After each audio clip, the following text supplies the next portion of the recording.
নবনীরদনিন্দিত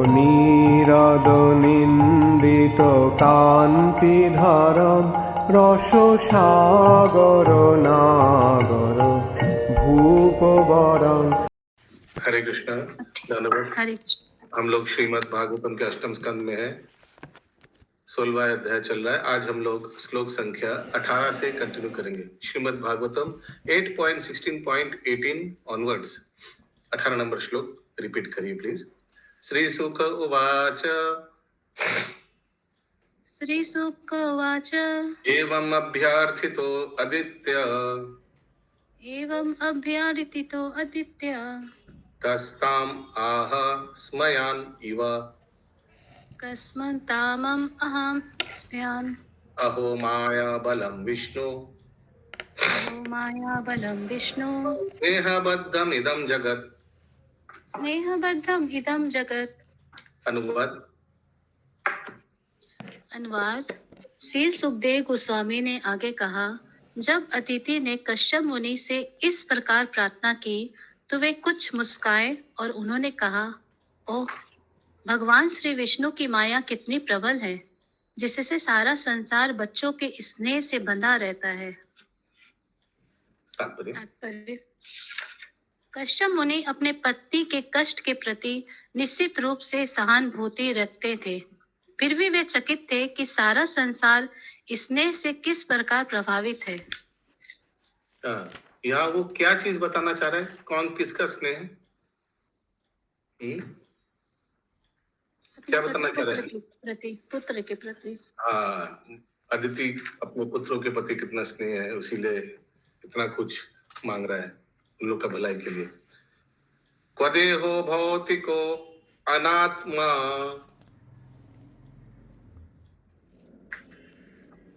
unmute करके। कवो देव भौतिक अनात्मा वाचात्मा प्रकृते परा वचात्मा प्रकृते परा तस्य ते पति पुत्राद्य तस्य के प्रति पुत्र आद्य मोह एव हि कारणम्। मोह एवं ही कारणम। अनुवाद। कश्यप मुनि ने आगे कहा, 5 तत्वों से बना यह भौतिक शरीर है, क्या यह आत्मा से भिन्न है? निस्संदेह आत्मा उन भौतिक तत्वों से सर्वथा भिन्न है जिनसे यह शरीर बना हुआ है, किंतु शारीरिक आसक्ति के कारण ही किसी को पति या पुत्र माना जाता है। यह मोह माया संबंध अज्ञान के कारण उत्पन्न होते हैं। तात्पर्य। आत्मा या जीव निश्चय ही शरीर से भिन्न है, जो 5 भौतिक तत्वों का मेल है। यह एक सीधा साधा तथ्य है, किंतु यह तब तक समझ में नहीं आता जब तक किसी को आध्यात्मिक शिक्षा प्राप्त न हो। कश्यप मुनि अपने पत्नी से स्वर्गलोक में मिले थे, किंतु सारे ब्रह्मांड में तथा इस पृथ्वी पर यही एक भ्राता धारणा फैली हुई है।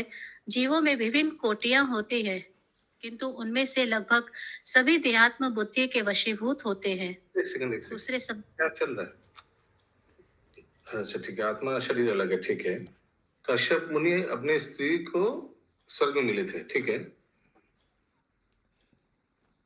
अच्छा, मैंने बोलना चाह रहा कि स्वर्ग में भी ऐसे भ्रांत होता है, मैंने ऐसे गलत फहमियां स्वर्ग में भी होता है, क्योंकि अदिति तो स्वर्ग में थी। हाँ, समझ में आया, ठीक है। बाकी लोगों को समझ में आया? बहुत बढ़िया, आगे। दूसरे शब्दों में इस भौतिक संसार के सारे जीव आध्यात्मिक शिक्षा से न्यूनाधिक विहीन होते हैं, किंतु वैदिक सभ्यता तो आध्यात्मिक शिक्षा पर ही टिकी है, और यही आध्यात्मिक शिक्षा वह विशेष मूल धार है जिस पर अर्जुन ने श्रीमद् भगवत गीता का प्रवचन किया गया था। श्रीमद् भगवत गीता के प्रारंभ में भगवान श्री कृष्ण अर्जुन को यह समझने के लिए उपदेश देते हैं कि आत्मा शरीर से भिन्न है। देहिनोऽस्मिन् यथा देहे कौमार्यो वनं जरा तथा देहान्तरः। एक सेकंड, क्या बोला सेकंड लाइन आपने? श्रीमद् भगवत गीता की नहीं ना श्लोक का। अच्छा, देहिनोऽस्मिन् पूरा देहिनोऽस्मिन् यथा देहे कौमार यौवनं जरा तथा कौमारम हाँ, कौमारम तो बोले। अच्छा, कौमारम यौवनम जरा तथा देहांतरा प्राप्ति धीर तत्र न मुह्यति। धीरस धीरस तत्र न धीरस् मुह्यति। तत्र न मुह्यति। जिस तरह देहधारी आत्मा इस शरीर में बचपन से युवा अवस्था तथा फिर वृद्धावस्था में आगे आगे जाता है, उसी तरह मृत्यु के समय आत्मा किसी दूसरे शरीर में चला जाता है। आत्म साक्षात का प्राप्त जीव ऐसे परिवर्तन से मोहग्रस्त नहीं होता। श्रीमद् भगवत गीता 2.13 में दुर्भाग्यवश आधुनिक मानव सभ्यता में इस आध्यात्मिक शिक्षा का नितांत अभाव है। कोई भी अपने असली हित को नहीं समझता, जो भौतिक देह में नहीं है अपितु आत्मा से निहित रहता है। शिक्षा का अर्थ है आध्यात्मिक शिक्षा। आध्यात्मिक शिक्षा के बिना देहात्म बुद्धि में रहकर कठिन श्रम करना पशु के समान जीवन बिताना है। न्यायम देहो देह भाजमा, न्यायम देहो देहम भाजमा, निर्लोके कष्टान। ये वाला तो नहीं हो रहा है प्रभु मेरे से। नायम देहो देह भाजम नृलोके कष्टन कमान अर्हते विद्भुजम ये। आगे श्रीमद् भागवतम में 5.51 में लोग आत्मा के बारे में शिक्षा पाने की परवाह न करते हुए केवल शारीरिक सुविधाओं के लिए कठिन श्रम करते हैं। इस प्रकार वे अत्यंत खतरे से भरी सभ्यता से रह रहे हैं, क्योंकि यह तथ्य है कि आत्मा को एक शरीर से दूसरे शरीर में देहांतर करना होता है तथा देहांतर प्राप्ति। आध्यात्मिक शिक्षा के बिना लोग अज्ञान के अंधकार में रहते हैं और वे यह नहीं जानते कि इस देह के विनष्ट होने पर उनका क्या होगा। वे अंधे बनकर काम करते हैं और अंधे अंगुजा के उनका मार्गदर्शन करते हैं। क्या अंधे अंगूचा? अंगुआ। ये अंगुआ मतलब अंधे अंगुआ, अंधे अंगुआ के उनका मार्गदर्शन करते हैं, मतलब लीडर लीडर। अच्छा, अंगुआ बोलते हैं क्या लीडर को हिंदी में? पता नहीं। अगुआ बोलते हैं, अगुआ। अगुआ। अच्छा, अगुआ। अरे बाबा, ये तो बहुत बड़ा श्लोक है। अंधा यथा देहरापीन्य मानस्ते पिस्तरायम उरदामिनी प्रधाव। नहीं हो रहा। श्रीमद् भागवतम में 7.5 में 31 मुख व्यक्ति में यह नहीं जानता कि वह पूरी तरह भौतिक प्रकृति के बंधन में है और मृत्यु के बाद भौतिक प्रकृति के उस पर एक विशेष प्रकार की देह थोपेगी जिसको उसे स्वीकार करना होगा। वह यह नहीं जानता कि भले ही इस वर्तमान शरीर में वह अत्यंत महत्वपूर्ण व्यक्ति क्यों न हो, किंतु हो सकता है कि अगले जन्म में उसे प्रकृति के गुणों के अंतर्गत अपने अज्ञानमय कार्यों के कारण पशु या वृक्ष का शरीर धारण करना पड़े। अतएव कृष्ण भावनामृत आंदोलन में सारे जीवों को आध्यात्मिक शरीर का असली ज्ञान प्रदान करने का प्रयास कर रहा है। इस आंदोलन को समझ पाना कठिन नहीं है और लोगों को चाहिए कि इसका लाभ उठाएं, क्योंकि यह उन्हें अनुदर-दायित्वपूर्ण संकटमय जीवन से बचा लेगा। ओके, तो इस तरह से कश्यप मुनि सोच रहे हैं। दीदी को बता नहीं रहे, उनको बुरा लग जाएगी। उपातिष्ठास्व पुरुषम भगवन्तं जनार्दनम सर्वभूत गुहावासम वासुदेव जगद्गुरुम। अनुवाद। हे प्रिय अदिति, तुम उन पूर्व पुरुषोत्तम भगवान की भक्ति में लग जाओ जो हर एक के स्वामी हैं, जो हर एक के शत्रुओं के दमन करने वाले हैं तथा जो हर एक के हृदय के भीतर असीम रहते हैं। केवल वे परम पुरुष भगवान श्री कृष्ण अथवा वासुदेव ही सबको सुख वरदान देते हैं, वे दे सकते हैं, क्योंकि वे सारे विश्व के गुरु हैं। कश्यप मुनि ने इन शब्दों के द्वारा अपनी पत्नी को शांत करना चाहा। अदिति ने अपने भौतिकवादी पति से याचना की। अदिति ने भौतिकवादी क्यों बोले प्रभु?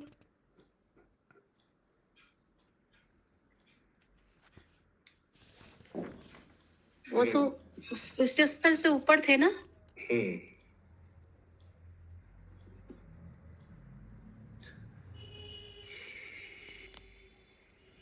ठीक है, आगे पढ़िए। निसंदेह यह अति उत्तम है, लेकिन वास्तव में किसी का भौतिकवादी रिश्तेदार उसकी कोई भलाई नहीं कर सकता। यदि कोई भलाई जा सकती है तो वह पूर्व पुरुषोत्तम भगवान वासुदेव द्वारा ही की जाती है। अतएव कश्यप मुनि ने अपनी पत्नी अदिति को उपदेश दिया कि वह भगवान वासुदेव की पूजा करनी शुरू कर दे, जो हर एक के हृदय के भीतर असीन है। वे सबके मित्र हैं और जनार्दन कहे जाते हैं, क्योंकि वे सारे शत्रुओं को विनाश कर सकते हैं। भौतिक प्रकृति के 3 गुणों सतो, रजो तथा तमो और भौतिक प्रकृति के भी ऊपर दूसरा जगत है, जो शुद्ध सत्व कहलाता है।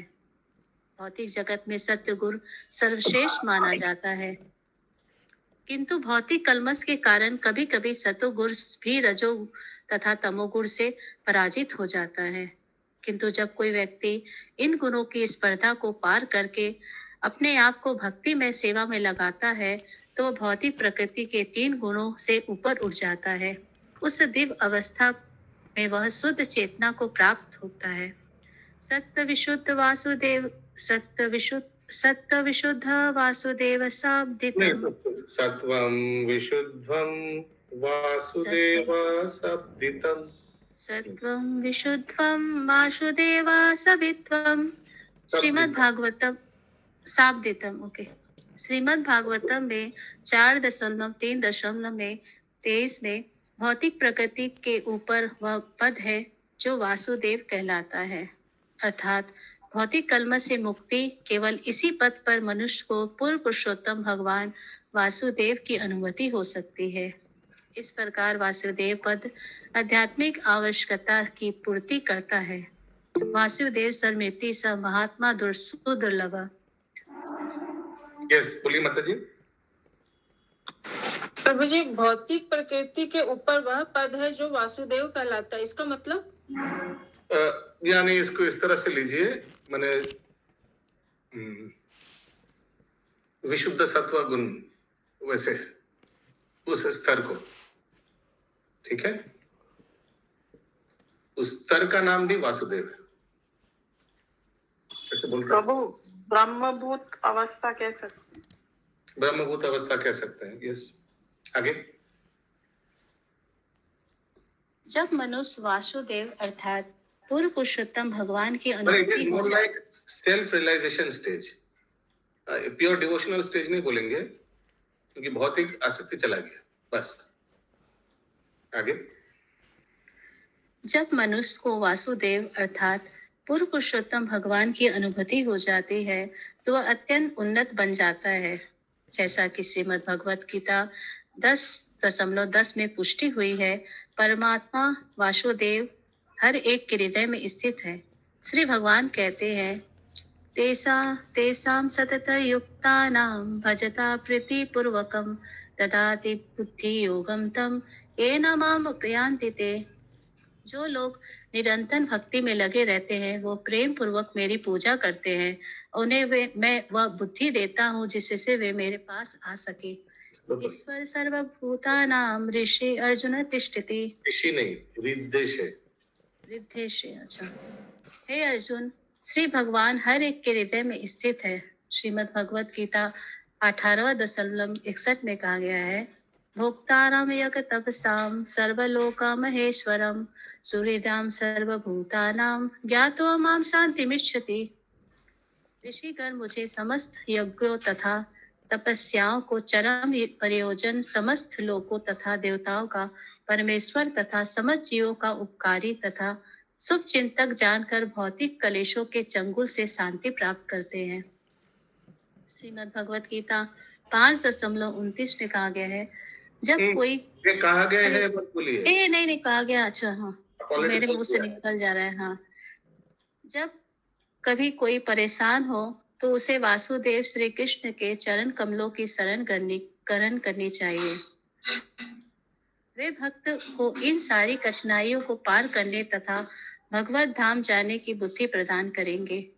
कश्यप मुनि ने अपनी पत्नी को वासुदेव श्री कृष्ण के चरण कमलों की शरण करने की सलाह दी, जिससे उनकी सारी समस्याएं सरलता से हल हो जाए। इस प्रकार कश्यप मुनि एक आदर्श गुरु थे। वे इतने मूर्ख नहीं थे कि वे अपने आप को ईश्वर के समकक्ष एक महापुरुष के रूप में प्रस्तुत करते। वस्तुतः वे परमारिक गुरु थे, क्योंकि उन्होंने अपनी पत्नी को वासुदेव के चरण कमलों की शरण करने की सलाह दी। जो व्यक्ति अपने अधीनस्थ या शिष्य को वासुदेव की पूजा करने के उपदेश देता है, वह सचमुच परमारिक गुरु है। इस प्रसंग में जगत गुरु शब्द अत्यंत महत्वपूर्ण है। कश्यप मुनि ने झूठे ही अपने आप को जगत गुरु घोषित नहीं किया, यद्यपि वे वास्तव में जगत गुरु थे, क्योंकि उन्होंने वासुदेव के हेतु का समर्थन किया। वस्तुतः वासुदेव ही जगत गुरु है, जैसा कि यहाँ स्पष्ट कहा गया है, वासुदेवम जगत गुरुम। जो वासुदेव के उपदेशों की अर्थात श्रीमद् भगवत गीता की शिक्षा देता है, वो वासुदेव जगत गुरु जैसा ही होता है। किंतु जब कोई इस उपदेश की यथारूप शिक्षा नहीं देता, किंतु अपने आप को जगत गुरु घोषित करता है, तो ये जनता को मात्र ठगता है।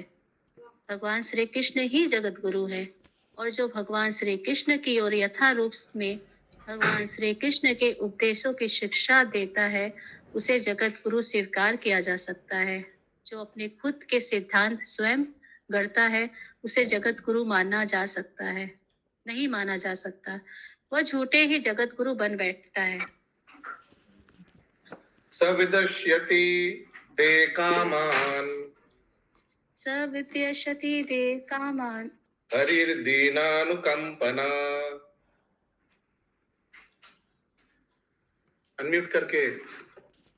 सॉरी হরে কৃষ্ণ প্রভু।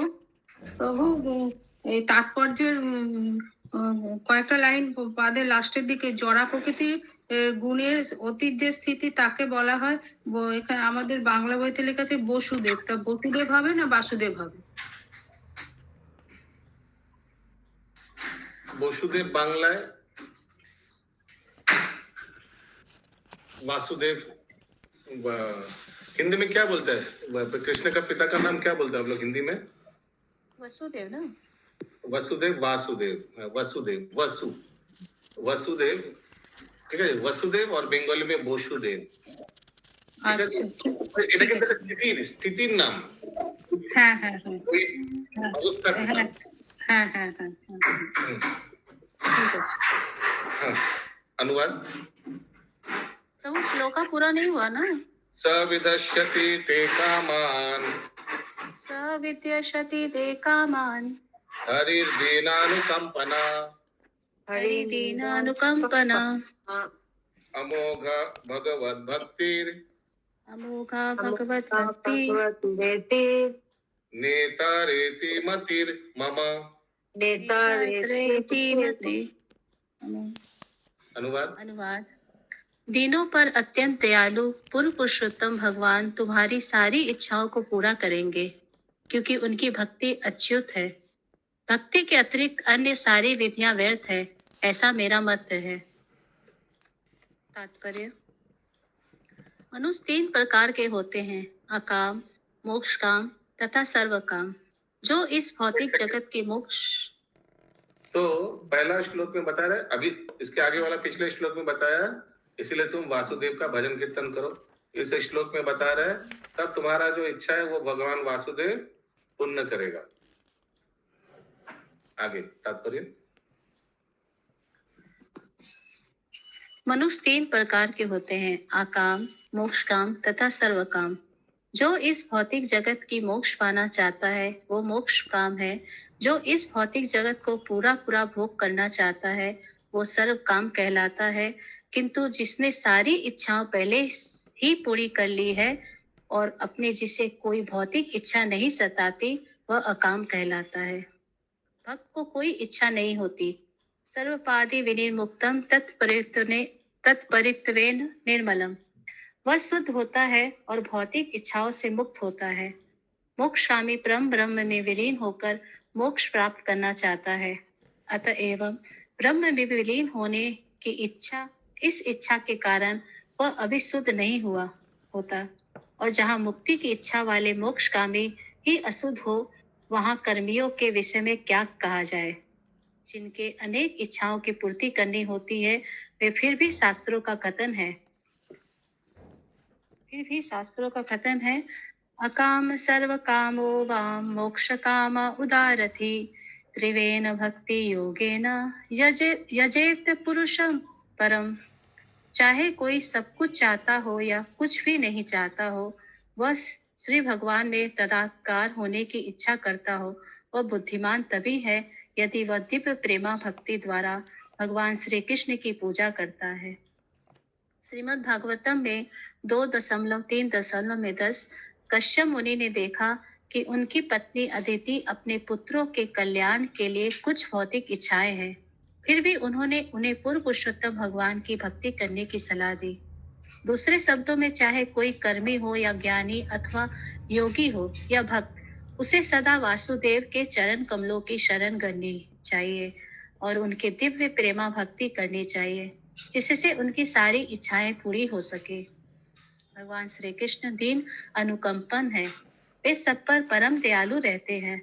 अतएव यदि कोई अपनी भौतिक इच्छाओं पूरी करना चाहता है तो भगवान श्री कृष्ण उसकी सहायता करते हैं। निस्संदेह यदि भक्त अत्यंत निष्ठावान होता है तो श्री भगवान कभी कभी उस पर विशेष कृपा करके उसकी भौतिक इच्छाएं पूरी करने से इनकार कर देते हैं और सीधे उसे अन्य शुद्ध भक्ति का आशीर्वाद देते हैं। श्री चैतन्य चरितामृत आदि 22.38 एवं 39 में कहा गया है, ये कैसे होगा? कृष्ण को है आमा भोजे मांगे कृष्ण कहे आमा भजे मांगे विषय सुख। कृष्ण को है आमा भोजे मांगे विश्व सुख, অমৃত ছাড়ি বিশ্ব মাঙ্গে এই বড় মূর্খ, আমি বিজ্ঞ এই মূর্খে বিশ্ব কেন দিব, स्वचरणामृत दिया विषय भुलाइबो। ठीक है, इसको थोड़ा फिर से देखते हैं आस्ते आस्ते। भगवान बोल रहे हैं, कृष्ण कहे आमा भजे मांगे विषय सुख।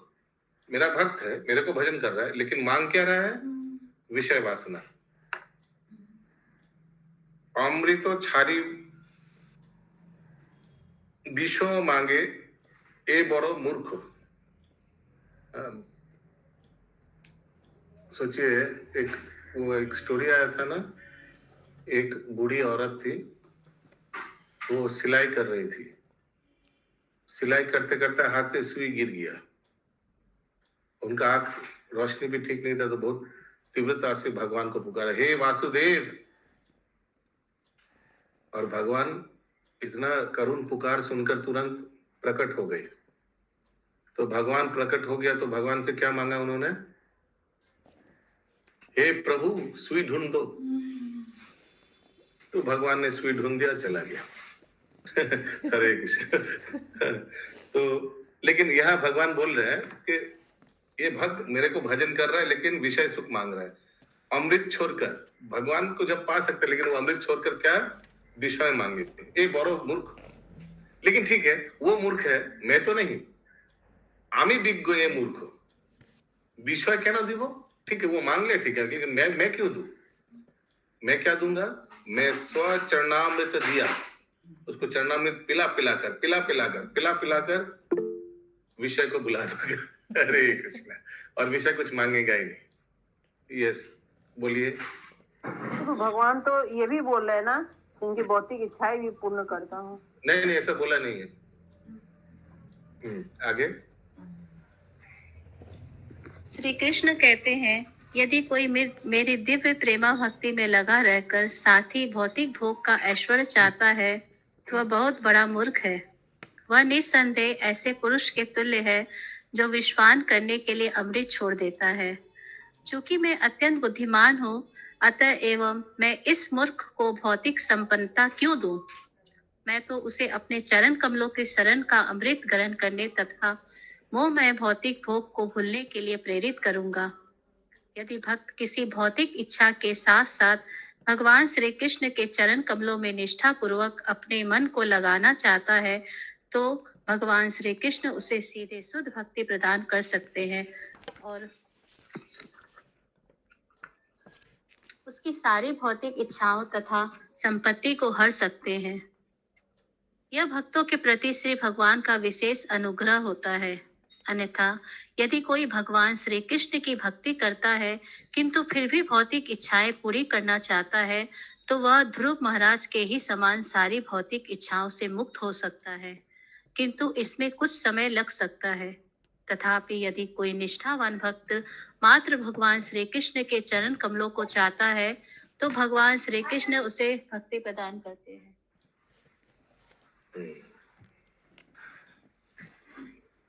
कितना नंबर तक है माता जी? 23 तक। ओके, अगला श्लोक 22। श्री अदिति उवाच श्री अदिति उवाच येनाहं विधिना ब्रह्मन् केनाहं विधिना ब्राह्मन् उपस्थस्य जगत्पतिम् उपास्थाते जगत्पतिम् यथा मे सत्य संकल्पो यथा मे सत्य संकल्पो विदध्यात् स मनोरथम्। विद्यात्याता स वै मनोरथम। अनुवाद। श्रीमती अदिति ने कहा, हे ब्राह्मण, मुझे वह विधि विधान बतलाए जिससे मैं जगन्नाथ की पूजा कर सकूं और श्री भगवान मुझसे प्रसन्न होकर मेरी समस्त इच्छाओं को पूरा कर दे। जगतपति को जगन्नाथ बोला इधर। तो मैंने पयोव्रत अभी उनको बताएगा, पयोव्रत कैसे करता है। ठीक है अशोक प्रभु, समझ में आ रहा है? Very nice.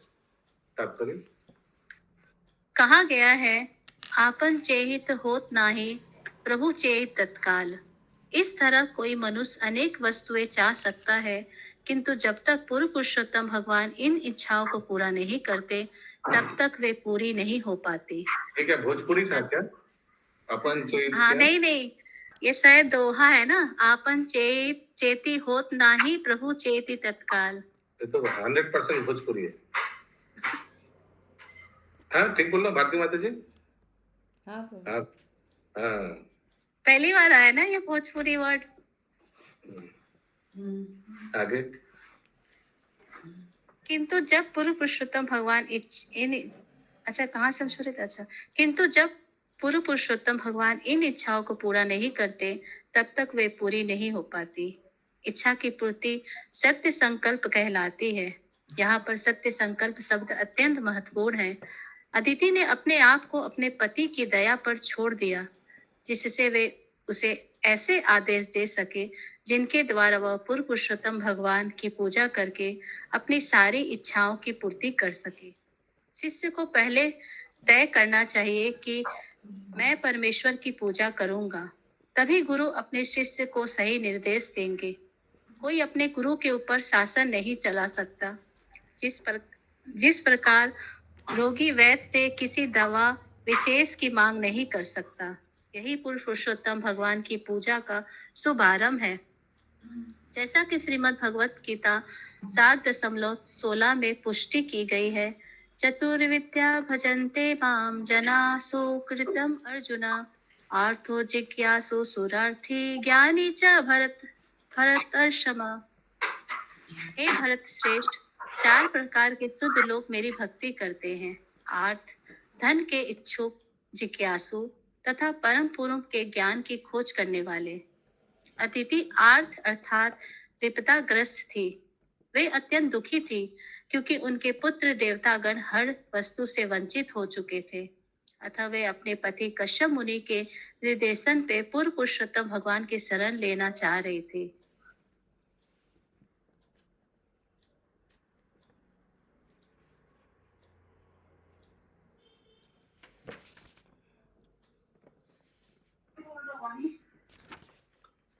अगला श्लोक, आज का अंतिम श्लोक। আমি আসছি দাদা। आदित्स त्वं द्विज श्रेष्ठ आदिस्त्वं द्विज श्रेष्ठ विधिं तत् उपधावनाम् विधिं तत् उपाध्वनम् आसु तुष्यति मे देव आसु तुष्यति वे देवम् सिद्धान्त सह पुत्र के। सिद्धांत्य स पुत्र के। अनुवाद। हे ब्राह्मण श्रेष्ठ, कृपया करके मुझे पूर्व पुरुषोत्तम भगवान की भक्ति पूर्वक पूजा करने की पूर्ण विधि का उपदेश दे, जिससे श्री भगवान मुझ पर तुरंत ही प्रसन्न हो जाए और मुझे मेरे पुत्रों सहित इस अत्यंत संकटपूर्ण परिस्थिति से उबार ले। तात्पर्य: कभी कभी अल्पज्ञ व्यक्ति यह पूछते हैं कि क्या आध्यात्मिक उन्नति हेतु भक्ति करने के लिए उन्हें गुरु के पास जाकर शिक्षा ग्रहण करनी चाहिए? इसका उत्तर यही दिया गया है। यही क्यों श्रीमद् भगवत गीता में भी, जहां अर्जुन ने भगवान श्री कृष्ण को अपना गुरु मान लिया, शिष्यतेऽहं साधिमा त्वां प्रपन्नम। अरे ये सब श्लोक तो जानना चाहिए। शिष्यास्तेहं साधिमां त्वं प्रपन्नम। उसका है शिष्याति साधिमां त्वां प्रपन्नम। वेदों में भी यह उपदेश है कि तथित ज्ञानार्थ स गुरु में भिगच्छेत्। यदि कोई सचमुच आध्यात्मिक जीवन में उन्नति का इच्छुक है तो उसे समुचित मार्गदर्शन के लिए गुरु की शरण स्वीकार करनी चाहिए। श्री भगवान कहते हैं कि मनुष्य को आचार्य की पूजा करनी चाहिए, क्योंकि वह उनका प्रतिनिधि होता है। आचार्य मां विजिनीयात्। मनुष्य को यह अवश्य समझ लेना चाहिए कि श्री चैतन्य चरितामृत में कहा गया है कि गुरु पूर्व पुरुषोत्तम मनुष्य को यह समझ लेना चाहिए, उसके बाद फुल स्टॉप। मनुष्य को यह अवश्य समझ लेना चाहिए, इसमें लिखा है। बस वहाँ फुल स्टॉप है, उसके बाद अलग सेंटेंस। चैतन्य चरितामृत, श्री चैतन्य चरितामृत में कहा गया है कि गुरु पूर्व पुरुषोत्तम भगवान की अभिव्यक्ति होता है। अतएव शास्त्रों में प्राय सभी परमाणु तथा भक्तों के व्यवहारिक आचरण के आधार पर मनुष्य को गुरु की शरण स्वीकार करनी ही चाहिए। अदिति ने अपने पति को अपना गुरु स्वीकार किया, जिससे वे उसका मार्गदर्शन कर सके। किस तरह श्री भगवान की पूजा करके आध्यात्मिक चेतना या भक्ति में प्रगति करनी चाहिए। ग्रंथराज श्रीमद् भागवतम की जय। शील प्रभुपाद जी की जय। जय। Yes,